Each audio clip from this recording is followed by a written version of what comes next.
आज हम बात करेंगे उत्तर वैदिक काल की। उत्तर वैदिक संस्कृति तो ऋग्वेद के बाद के हिंदू धर्म ग्रंथों की रचना काल की उत्तर वैदिक काल के नाम से जाना जाता है। उत्तर वैदिक काल का समय लगभग 1000 ईसा पूर्व से 200 ईसा पूर्व तक माना जाता है। ऐसा माना जाता है कि ऋग्वेद को छोड़कर अन्य 3 ग्रंथ यजुर्वेद, सामवेद और अथर्ववेद का जिस काल में रचना हुआ वह उत्तर वैदिक काल कहलाता है। अगर उत्तर वैदिक कालीन की सामाजिक स्थिति के बारे में बात करें तो पहला है परिवार। तो परिवार जो है पितृसत्तात्मक होते थे और संयुक्त परिवार की प्रथा प्रचलित थी, अर्थात एक परिवार में पूरे लोग रहते थे। विवाह एवं स्त्रियों की दशा। तो विवाह एक पवित्र बंधन माना जाता था। इस काल में 8 प्रकार के विवाह प्रचलित थे। इस काल में स्त्रियों की स्थिति में गिरावट आई। अब अगर वर्ण व्यवस्था की बात करें तो उत्तर वैदिक काल में वर्ण व्यवस्था जन्म पर आधारित हो गया था, अर्थात जो व्यक्ति जिस कुल में जन्म लेगा वह उसी जाति या कुल का कहलाएगा, जिसमें से 4 वर्ण व्यवस्था थी जो है ब्राह्मण, क्षत्रिय, वैश्य और शूद्र।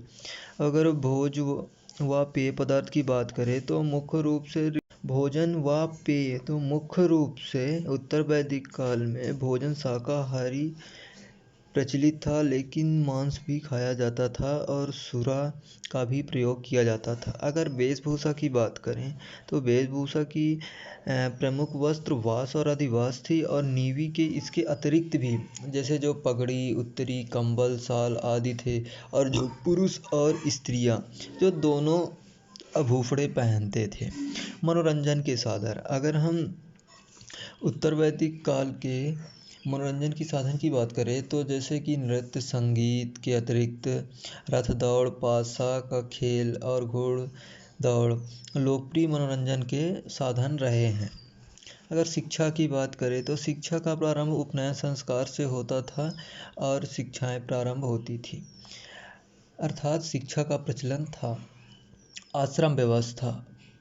आश्रम व्यवस्था में मुख्य रूप से 4 भागों में विभाजित किया गया है। ब्रह्मचर्य आश्रम यह 25 वर्ष की अवस्था तक कहलाता है। गृहस्थ आश्रम तो गृहस्थ आश्रम 25 से 50 वर्ष का समय कहलाता है। और वानप्रस्थ 50 से 75 वर्ष का समय कहलाता है। और संन्यास आश्रम 75 से 100 वर्ष के समय को कहा जाता है।